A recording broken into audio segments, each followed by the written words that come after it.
Here is reporter Lisa Howard. Good evening, ladies and gentlemen. We thought you might want to hear some of the events surrounding my interview with Fidel Castro. We filmed the interview on April 24th in a suite at the Hotel Riviera in Havana. The Prime Minister's interpreter asked to see my questions in advance, but I explained that this was not customary in our country. Fidel Castro made no request to see my questions prior to the interview. I did type the major questions and presented them to the interpreter 2 minutes before the interview for reference purposes. During the interview, you will notice that Prime Minister Castro refers to this typed list as he follows my questions.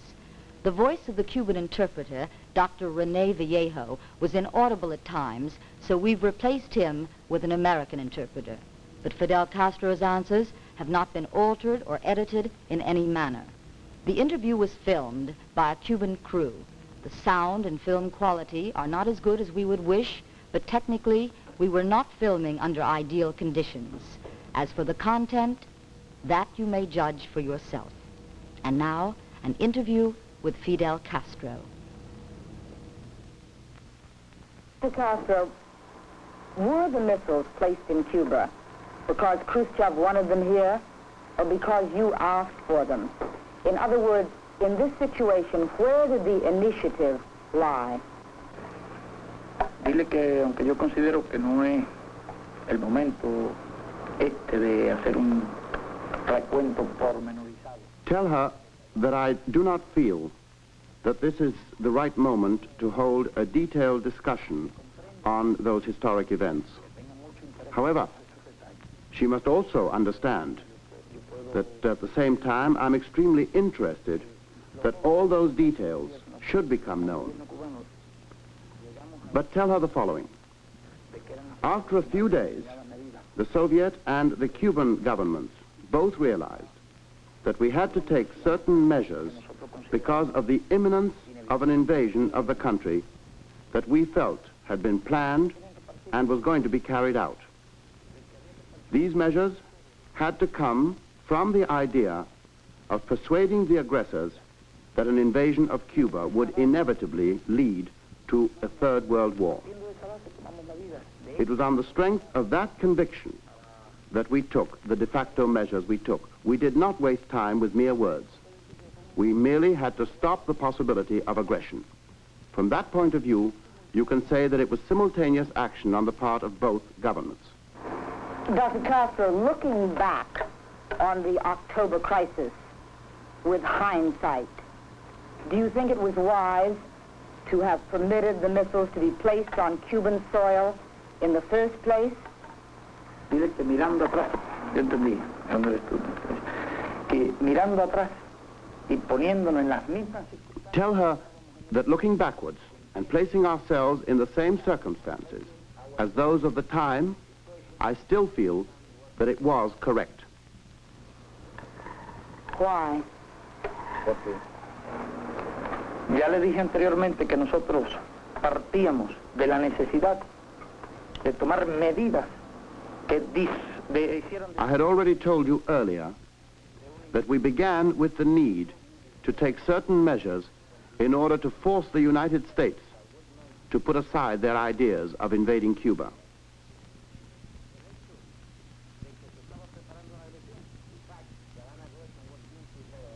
The fact that aggression was being prepared was made obvious later and was proved by no less a person than the chairman of the Counter-Revolutionary Council himself.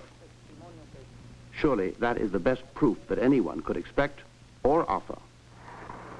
What is the purpose of the Soviet troops that now remain on Cuban soil? Do you really feel that this large a military presence is necessary for the defense of the island? Dile que ellos llaman tropa a los técnicos que están entrenando nuestras fuerzas armadas. Tell her that if they call troops the technicians that are still in Cuba at this moment, that's an entirely different thing. Están aquí por nuestro interés.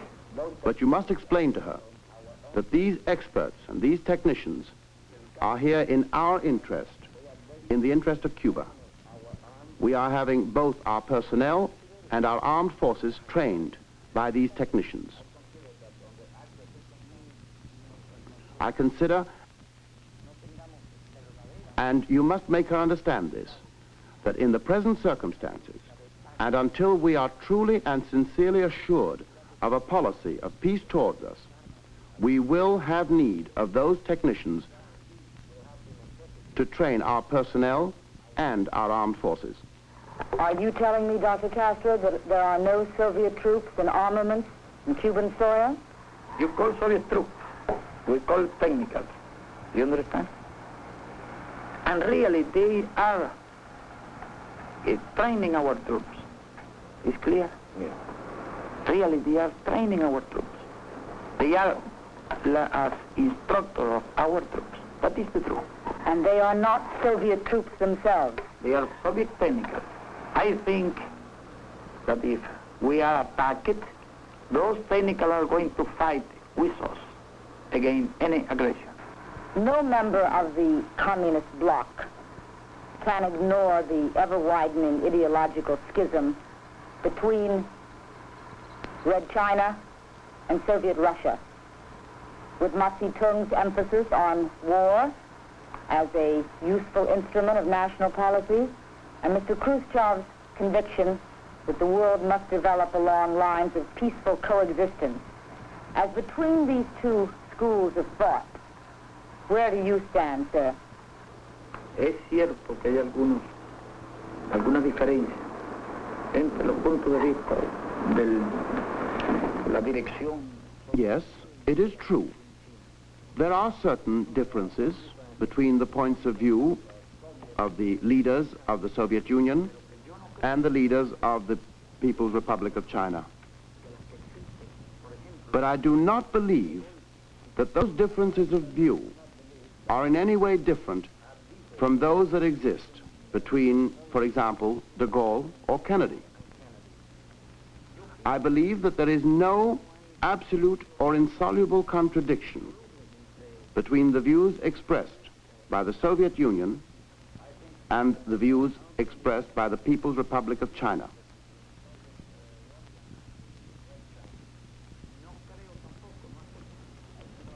And I do not believe for 1 minute, nor could I accept or be convinced that the policies of China are intended to set up war as part of a national policy. Since that is what I believe, then obviously our position must be to struggle in order to strengthen and improve the relations between these two great countries of the socialist camp. That is our position. It has often been reported that your alliance with the communists inside Cuba is a precarious one. And in January of 1962, you denounced the Cuban communists for shunting aside the Fidelistas and taking all the top posts for themselves. What is the situation now, today, in Cuba, between the Fidelistas and the old-line communists? Tell her that as the revolution advances, the unity of all the revolutionaries becomes greater and stronger every day. The criticisms that we leveled at first against the sectarian positions that existed in the country were intended merely to overcome and to correct certain mistakes that at that time divided us. Once we've overcome those mistakes, La unidad entre todos los revolucionarios es hoy mayor. then the unity among all the revolutionaries in Cuba today is greater than it ever was before. I have heard that in the United States speak many times about division between old and young communists. I can tell you that it is only a theory. Not a theory. A theory. That is not true. If somebody in the United States is thinking the solar power problem based in that division, it's a mistake. Do you understand? And do you think that the people of the United States understand my English? I think they will. Dr. Castro, in an interview in Le Monde, You criticize the leaders in the Soviet satellite countries for their total subservience to Moscow. Are you able to be any more independent when you are almost totally dependent on Moscow for your economic survival? Dile que yo no sé si ella sabe. Tell her that I don't know whether she's aware of the fact that when those interviews were published in the French newspaper Le Monde, I made a clarification right away. I stated that I had given no interview to any reporter of that newspaper. We did hold an informal conversation at the home of the director of the newspaper Revolution. And during that conversation, we talked of many subjects. But there were no translators present while we were talking. And since the reporter did not know Spanish very well, many of the subjects that we did refer to in our conversation were misunderstood by the reporter, and he then published them in a completely different way from the way in which we had discussed them at the home of the director of the newspaper. It was that misunderstanding on his part that misled the readers. To rephrase my question. Y en realidad yo rechacé la... And really I rejected that. Bien. Let me just ask this then. Do you feel...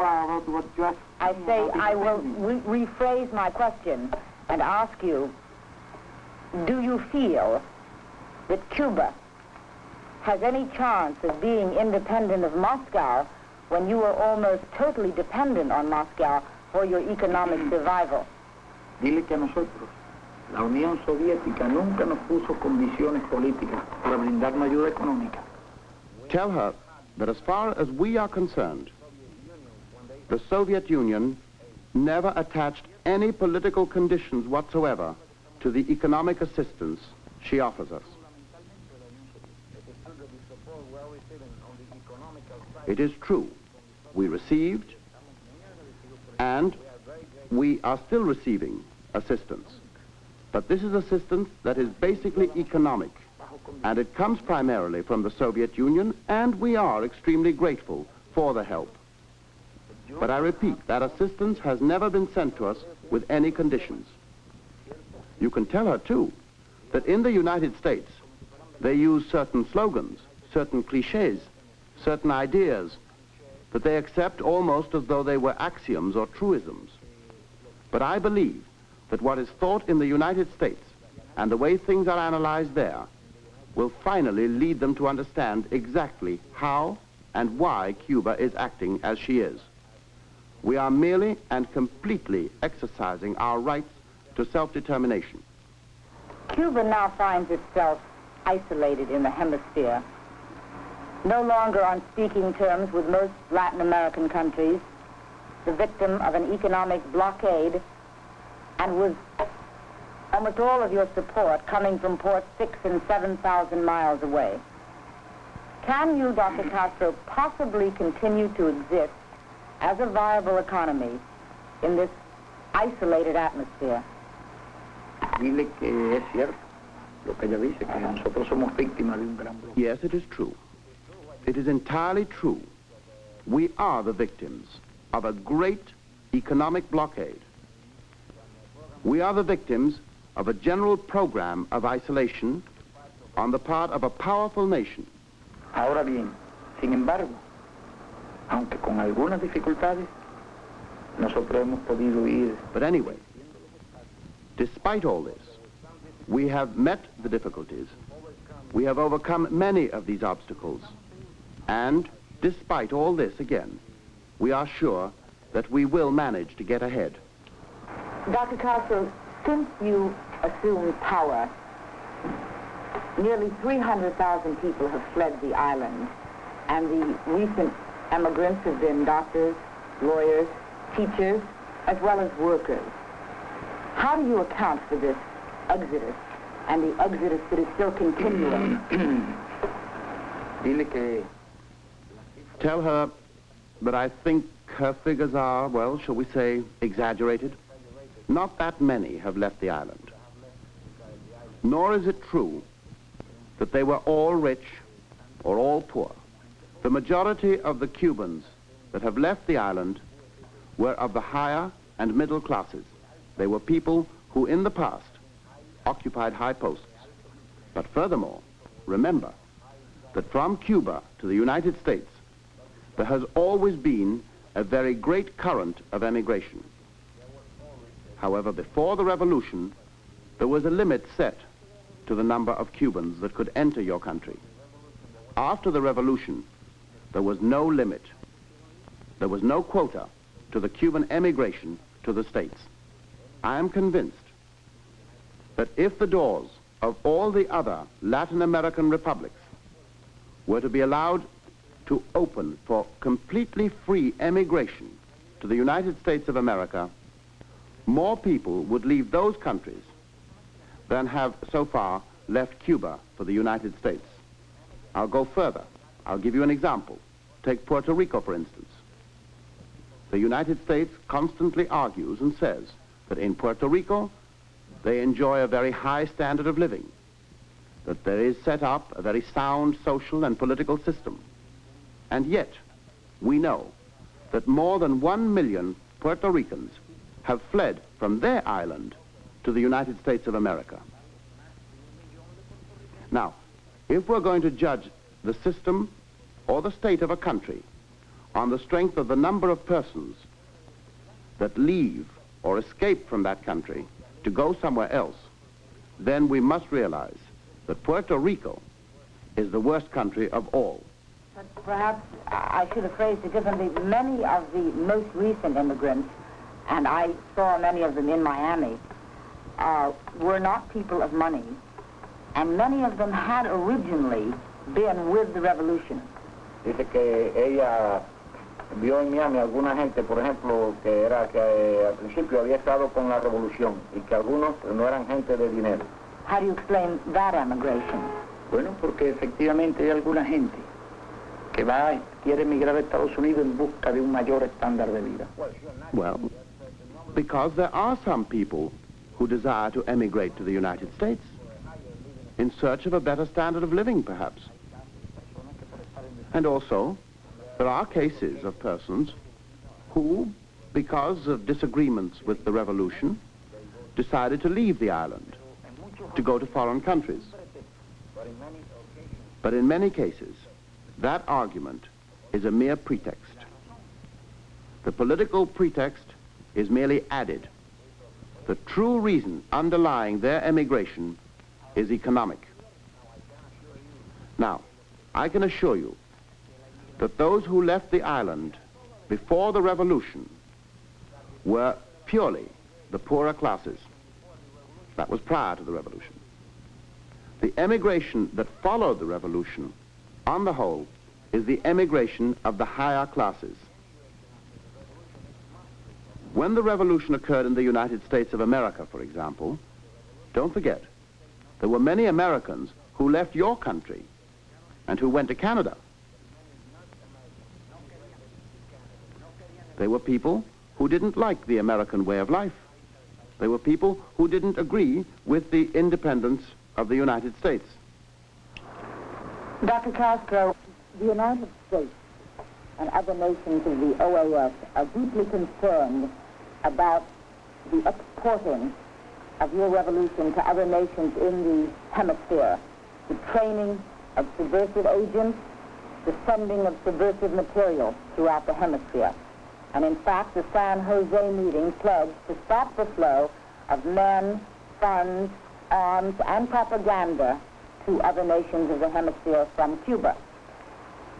Why do you feel at this early and very difficult stage of your own development that it's necessary to export your revolution to other nations throughout Latin America? Dile que yo creía que era al revés. Tell her that I thought it was the other way around.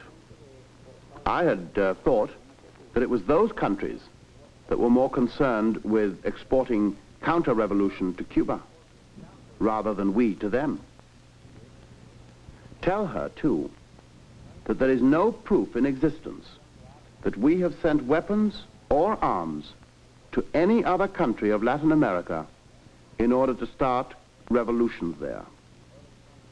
On the other hand, we do have thousands of proofs that the arms and the weapons sent by the United States and many other countries into Cuba have all been intended to raise counter-revolutions here in Cuba, in our island. That is the truth of the story. Ask her why they always look at things from a different angle. If they want to know what we think, we'll tell them. We think that revolutions cannot be exported. We believe that revolutions either do occur or they don't occur. If conditions of an objective nature are conducive to the revolution, then the revolution will take place in that country. Furthermore, there has also to be an adequate degree of political awareness in the people of a country so that they are able to carry out such a revolution. But that you cannot export, any more than you can export counter-revolutions. Now, I ask myself a question. If a country feels that it has the right to export counter-revolutions, what right has that country to deny another country equal rights to export revolutions? My point is, are you exporting counter-revolution? The San Jose meeting pledged to stop the flow of arms, men, funds, and materiel subversive from Cuba to other nations. Now, why do you think they made such a pledge? Are you exporting revolution? Are you not exporting revolution? Entonces, ¿por qué cree usted que la conferencia de San José en Costa Rica hizo el compromiso de evitar el flujo de armas, de propagandas y hombres? Ella, la pregunta concreta que quiere hacer es si está usted exportando o no la revolución. No podemos estar exportando algo que no se puede exportar. We cannot be exporting something that cannot be exported. So your answer is that you are not training men and you are not sending arms or materiel to other countries to create revolutions. Dice que entonces usted, la respuesta suya es que no se están entrenando hombres. Well, there is one thing you must bear in mind. She spoke of propaganda. That's one thing. We do have radio stations. We do have speeches of the revolutionary leaders and information from Cuba itself. And we make all this known in Latin America. But this is something very similar to what occurs with the radio stations in the United States, in Florida, for example. And many other parts of the country, where you broadcast programs, where you publish, where you make known the points of view of your country, of the United States of America. And when all is said and done, you know, we do not possess the enormous resources of the United States government, nor do we possess the training centers that the United States has. So we cannot compete with your country in the training of people from all over Latin America. But as a dedicated Marxist, Leninist, don't you feel that it's important and necessary to export your revolution? Isn't that part of your philosophy? Pero como un marxista leninista dedicado, ¿no cree usted que es necesario exportar la revolución? ¿Cómo dice? Que no cree usted como un marxista leninista dedicado que sea necesario exportar la revolución. What I think is that the idea ought to be defended and divulgated. The idea. And it is what you do too. And your idea, what about in the United States? Your way of living, many of your ideas didn't come from Europe. There's a body of liberal opinion in the United States which contends that you turned to Soviet Russia because you had no alternative. Because by 1960, the United States had closed its doors to you. And they believe that if the United States could have accepted the expropriation, with, of course, a pledge by you for compensation, you would have remained with the West, or at least neutral. Are they correct? Or was your revolution inevitably going to turn in this radical a direction? Dile que es cierto que al suspenderse la compra de azúcar a Cuba y cerrarse todas las puertas al comercio entre Cuba y Estados Unidos, a Cuba no le quedaba otra alternativa. Tell her that it is true that when the United States suspended the sugar quota of Cuba, when the United States closed all the doors to trade between Cuba and the United States, Cuba had no other alternative from the economic standpoint than to tighten its economic relations with the Soviet Union. She now wants to know what would have happened if those measures had not been taken, if the United States had accepted expropriation. Well, I don't know. But I don't believe that you can answer a question like that just categorically. We can't know exactly how events would have followed if such a stand had been taken by her country. But I do believe, and of this I'm convinced, that relations would have been very different from what they are now. They certainly would not have been the same. Then she wants to know whether our revolution would have been a radical revolution. I believe it would have been. It was going to be a radical revolution. But, naturally, I believe that it was the hostile attitude of the United States